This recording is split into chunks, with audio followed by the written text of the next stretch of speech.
మన ఆదిలాబాద్ ఒకేసారి మాకు అసలు టోటల్గా డిఫరెంట్. నేను చిన్నప్పటి నుంచి 25 years పెరిగిన వాతావరణం వేరు, నేను ఆదిలాబాద్ జిల్లా పోయిన వాతావరణం వేరు.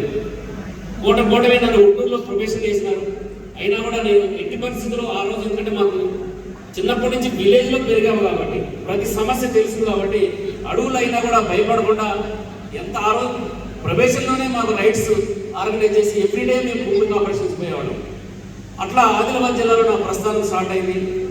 చాలా గొప్పగా అక్కడ పనిచేసిన తర్వాత విత్ ఇన్ స్పాన్ ఆఫ్ చిన్న పీరియడ్లో నాకు కడెంలో ముఖ్యమంత్రి శౌర్య పథకము, తర్వాత బెల్లంపల్లి, తర్వాత ఎప్పటి నాకు ప్రమోషన్ రావడము. ఎందుకంటే ఈయనప్పుడు బెల్లంపల్లి మన కడెం ఎస్ఐ ఉన్నప్పుడు ఇప్పుడున్న డీసీ గారు మాకు ఫస్ట్ ఏఎస్పీ గారు ఉండే, ఆ సార్ రెగ్యులర్గా కడెం విజిట్ చేసేవారు. సార్ కూడా ఫస్ట్ పోస్టింగ్, నాది ఫస్ట్ పోస్టింగే. మా ఇద్దరి దారిలో సార్ తోడ్పాటుతోటి చాలా గొప్పగా అక్కడ పనిచేసి మంచి రిజల్ట్స్ తీసుకొచ్చినాము. తర్వాత నేను ఎస్ఐ ఉద్యోగం అయిపోయిన తర్వాత నాకు విత్ 6 years సిఏ అయినా. సిఏ అయిన తర్వాత గోదావరి కానీ, దాని తర్వాత బైన్సా, తర్వాత డిఎస్పీ అయిన తర్వాత మళ్ళీ గోదావరి కానీ, కామారెడ్డి అన్నీ చేసుకుంటూ ఇప్పుడు ఐపీఎస్ రావడం అనేది నా జీవితంలో గొప్ప విషయం. అది నేను ఎప్పుడు ఊహించలా. ఒకసారి ఎస్ఐ సెలెక్ట్ కావడమే అప్పుడు ఉన్న విలేజ్ వాతావరణంలో చాలా గొప్పది. మా ఊళ్ళో ఎస్ఐ అయితే ఆ చుట్టుపక్కల ఊళ్ళో ఎవరు ఎస్ఐ లేకుండే. నేను ఎస్ఐ అయినప్పుడు అందరూ ఎస్ఐ అవడమే చాలా గొప్పగా ఫీల్ అయ్యారు. దాని తర్వాత నేను ఈరోజు ఒక ఐపీఎస్ ఆఫీసర్గా రిటైర్ అవుతున్నంటే డెఫినెట్గా ఇది ప్రజల యొక్క సహకారము. నేను ఎక్కడ పనిచేసినా కూడా అక్కడున్న సిబ్బంది యొక్క సహకారం, అక్కడున్న ఆఫీసర్ సహకారము, అక్కడ ఏ సమస్య ఉన్నా కూడా మీరు తక్షణమే స్పందించి వాళ్ళకి తోడ్పాటు ఇవ్వడం వల్ల ఆ రోజు అంత ఆదరణ దొరికింది. దాని తర్వాత నా ఫ్యామిలీ మెంబర్స్, తర్వాత మా విలేజర్స్ అందరూ కూడా సహకారంతో నేను ఈరోజు ఎంత గొప్పగా ఒక మంచి సభలో ఒక పదవి నిర్వహణ ఐపీఎస్ ఆఫీసర్గా చెప్తున్నానంటే ఇదందరూ కూడా ప్రజల యొక్క అందరి యొక్క వాళ్ళ తోడ్పాటుతోటి జరిగింది. డిపార్ట్మెంట్ తోడ్పాటు, మా ఆఫీసర్ తోడ్పాటుతోటే నేను ఈరోజు పీస్ఫుల్గా రిటైర్ అవుతున్నాను. కానీ ఒక్కటి మాత్రం సార్ నేను చెప్పగలను, ఈ 34 yearsలో ఎప్పుడు కూడా ఎస్ఐ నుంచి ఇప్పుడు దాకా నువ్వు ఎందుకు ఇట్లా చేశావు అని ఒక ఆఫీసర్ తోటి తప్పు చేసావు నేను ఇప్పుడు ఒక మాట పడలేదు. ఎక్కడ కూడా నేను ఎస్ఐ ఉన్నప్పుడు నాకు అంత ఫ్రీగా వదిలిపెట్టేవారు. తర్వాత నేను సిఐ అయిన తర్వాత మా ఎస్ఐలు కూడా నేను అదే విధంగా పనిచేస్తున్నాను. వాళ్ళు కూడా ఎక్కువ ఇన్వాల్వ్ కాకుండా ఏ విధంగా పనిచేయాలి. ఎందుకంటే కడెంలో పనిచేసినప్పుడు ఒకటి ఉంటుంది, బెల్లంపల్లి పనిచేసినప్పుడు ఒకటి ఉంటుంది, తర్వాత బంజారీస్ ఏసీపీ పనిచేసినప్పుడు ఒక రకమైన పోలీసింగ్ ఉంటుంది. అక్కడ ఉన్న పరిస్థితి తగ్గట్టుగా అవగాహన చేసుకొని పోలీస్ డిపార్ట్మెంట్ సార్ ఇప్పుడు కూడా ఇంకా చెప్తాను, స్టిల్ ఈ రోజు మనం పోలీస్ స్టేషన్లు ఎక్కడ కూర్చున్నా కూడా ఇంకా బాధితులు పబ్లిక్ పోలీస్ స్టేషన్ రావాలంటే ఎవరికన్నా ఒకటి చెప్పించుకొని పోతే న్యాయం జరిగిందని ఫీలింగ్లో ఇంకా ఉంది సార్. నేను మా ఎస్ఐలు రోజు అదే చెప్తాను. నేను పోలీస్ స్టేషన్కి ఎవరు వచ్చినా కూడా ముందు వాళ్ళని కూర్చోబెట్టి వాళ్ళ బాధ్యతలు, వాళ్ళ ఏదైతే బాధలు ఇది మనం పరిష్కరిస్తే డెఫినెట్గా మనకు ఏరియాలో ఒక మంచి పేరు వస్తుంది. మంచిగా స్పందించింది చాలు, నువ్వు వాళ్ళ మాట వింటే చాలండి. వచ్చిన దగ్గర నుంచి కూడా నేను ఎక్కడ పోయినా కూడా అదే విధంగా చేయించాను. అందుకే ఇక్కడ మెదకు ఇక్కడ ఉన్న ఈ 10 monthsలో కూడా మా జిల్లాలో మీ దగ్గర ఎటువంటి చిన్న బ్యాడ్ రిమాండర్ రాకుండా నేను ఈరోజు రిటైర్ పెడుతున్నా సార్. సార్ మీరు ఇప్పుడు ఐసీ గారి దగ్గర దాదాపు ఇప్పుడు 5-6 years నుంచి నేను మంచిర్యాల డీసీపీ దగ్గర ఉన్నప్పుడు సారు రామగుండం కమిషనర్ వచ్చారు. దాని తర్వాత అక్కడ 1.5 years చేశాను. తర్వాత ఆదిలాబాద్ ఎస్పీ 2 సంవత్సరాలు చేశాను. తర్వాత ఇక్కడ వచ్చిన తర్వాత అంటే దాదాపు 5-6 సంవత్సరాల నుంచి నేను సార్తో అనుభవం ఉంది. ఏ రోజు కూడా నేను సార్కి ఇబ్బంది కలిగే విషయం చేయలేదు. సార్ కూడా ఇట్లా ఎందుకు చేశారనే విషయం నేను తీసుకురాలేదు. ఒక సార్ నాకు ఎప్పుడు కూడా ఫోన్ చేయొద్దు, మనం ముందే ఉండి ఏదైనా సమస్య వస్తే దాని ముందే మనం ఇన్ఫర్మేషన్ కలెక్ట్ చేసి అక్కడ సమస్య పెద్ద కాకుండా చేయాలనే ఉద్దేశంతో కష్టపడి మా సిబ్బంది కూడా నేను రోజు మాట్లాడే వాళ్ళతో ఉరుకులు పెట్టించి అయితే పని చేయించాను సార్. నేనైతే ఆదిలాబాద్ జిల్లా వాడు తెలుసు మీకు ఎంత టఫ్గా ఉంటుంది అక్కడ.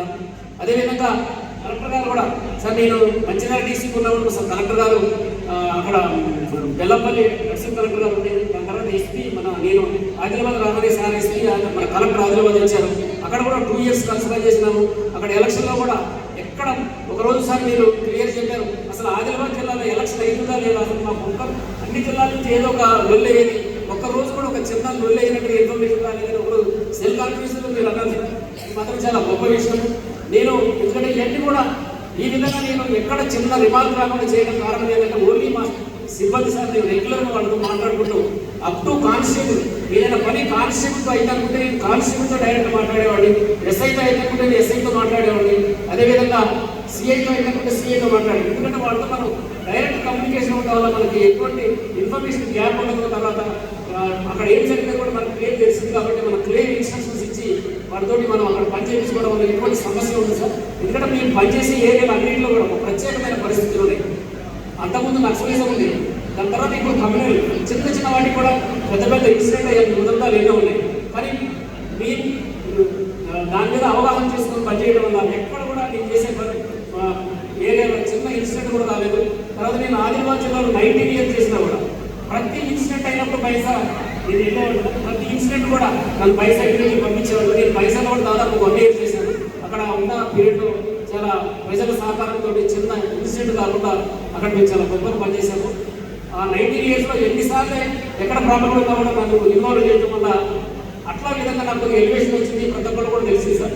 సేమ్ పీరియడ్లో నేను ఎక్కడ కూడా సొంత నిర్ణయాలు నా అంతా నేను ఇష్టం వచ్చినట్టు తీసుకోపోయే సార్. అక్కడ ఏం పరిస్థితి జరుగుతుంది, అక్కడున్న సిబ్బందితో మాట్లాడి అక్కడున్న పరిస్థితి తగ్గట్టుగా మేము నిర్ణయాలు తీసుకోవడం వల్లే చిన్న బ్యాడ్ కాకుండా మేము ఇంత ఈజీగా 34 ఇయర్స్ సర్వీస్లో రిమార్క్ లేకుండా నేను రిటైర్ అయినాను సార్. నేను తర్వాత ఇక్కడున్న అందరికి కూడా మా సిబ్బంది అందరు కూడా నేను చెప్పాను, ప్రతిరోజు చెప్పేవాడు.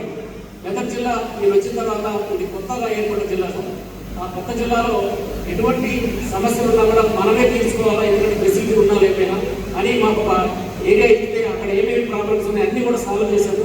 అంతకుముందు పీరియడ్ రావడం దాన్ని మేము కొంత కలెక్టర్ గారి సహకారంతో, తర్వాత పోలీస్ హౌసింగ్ కూడా సహకారంతో ఒక గొప్ప ట్రేడ్ ఒక గ్యాలరీస్తో సహా కూడిన పీరియడ్ గ్రౌండ్ కూడా నిర్మించుకోవడం జరిగింది.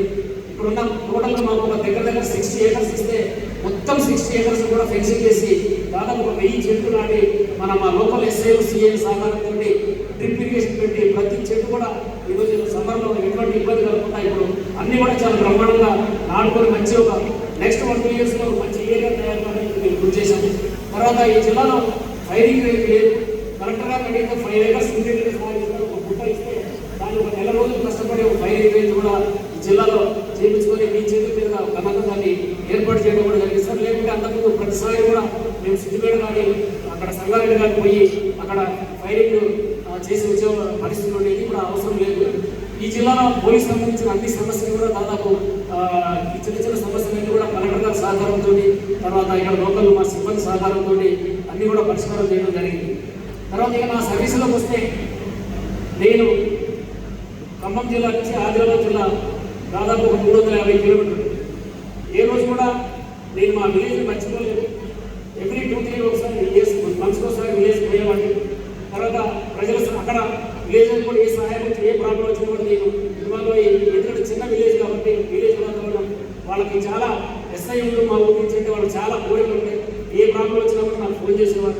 తర్వాత సేమ్ మా ఫ్యామిలీ కూడా మా బాబాయ్ ఇద్దరు, మా ఫాదర్ చనిపోయారు, తర్వాత మా బావగారు, తర్వాత మా సన్ను, తర్వాత మా సన్ను కూడా మ్యారేజ్, తర్వాత మా శేఖర్ మా నేర్పుడు, వీళ్ళందరూ, తర్వాత మా సిస్టరు, మా ఫాదర్ మదర్ చనిపోతే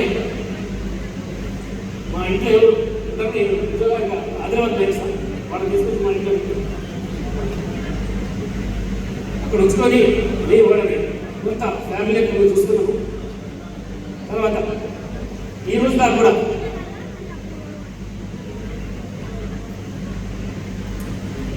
కూడా ఎక్కడ ఏ ప్రాబ్లం రాకుండా మా ఫ్యామిలీని, తర్వాత మా అందరిని కూడా మా ఉమ్మడి ఫ్యామిలీ ఉన్నప్పటి నుంచి ఇప్పుడు ఎక్కడితో ఈ రోజు 50 ఇయర్స్ తర్వాత కూడా అదే విధంగా మేము చూసుకున్నామంతా.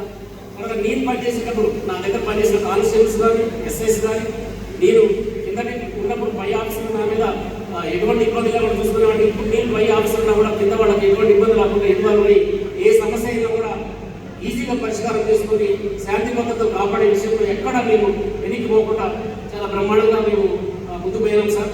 తర్వాత ఎంత కఠినమైన పరిస్థితుల్లో ఉన్నా కూడా ఆదిలాబాద్లో ఇంకొకసారి వారం రోజులు అడుగులో పోయేవాడు. అయినా కూడా మా మిస్సెస్ ఇంట్లో ఒకటే ఉండేది, ఏ రోజు కూడా ఇబ్బంది పెట్టలేదు. దాంతో ఇక్కడ ఇంట్లో ఫ్యామిలీ సహకారం అయితే మనం ఏం చేయలేము. వాళ్ళ ఫ్యామిలీ సహకారంతో, ప్రజల సహకారంతో, ఆఫీసర్ సహకారంతో నేను ఈరోజు ఇంత ఒక ఐపీఎస్ ఆఫీసర్ రిటైర్ అయినందుకు అందరూ కూడా నేను పేరున ధన్యవాదాలు తెలియజేస్తున్నాను. డెఫినెట్గా ఎందుకంటే నేను ఫిజికల్ ఫిట్నెస్ ఉంటేనే మనకి, ఎందుకంటే సైకలాజికల్ మెంటల్ ఫిట్నెస్ ఉంటుంది కాబట్టి నేను ఎస్ఐగా జాయిన్ అయిన రోజు ఏ విధంగా నేను ఉత్సాహంతో ఉన్నాను, ఏ విధంగా నేను టెంపర్మెంట్ ఉన్నాను, ఈరోజు రిటైర్మెంట్ అయ్యే రోజు కూడా ఈ రోజు దాకా కూడా అదే టెంపర్మెంట్ తోటి ఎక్కడ కూడా తగ్గకుండా చిన్న ఇన్సిడెంట్ అయినా కూడా ముందుకి నేను స్పాట్ చేయడం వల్ల వల్లనే నేను ఈరోజు ఈ స్థాయికి ఎదిగారని నేను అర్థం చేసుకుంటున్నాను. నేను డెఫినెట్గా ఇక్కడ నాకు తోడ్పడిన అందరూ ప్రజలు, తర్వాత మా సిబ్బంది, పై ఆఫీసర్లు అందరూ కూడా నేను పేరు పేరుగా ధన్యవాదాలు తెలియజేస్తున్నాను. వాళ్ళందరూ కూడా నేను చాలా రుణపడి ఉంటాను.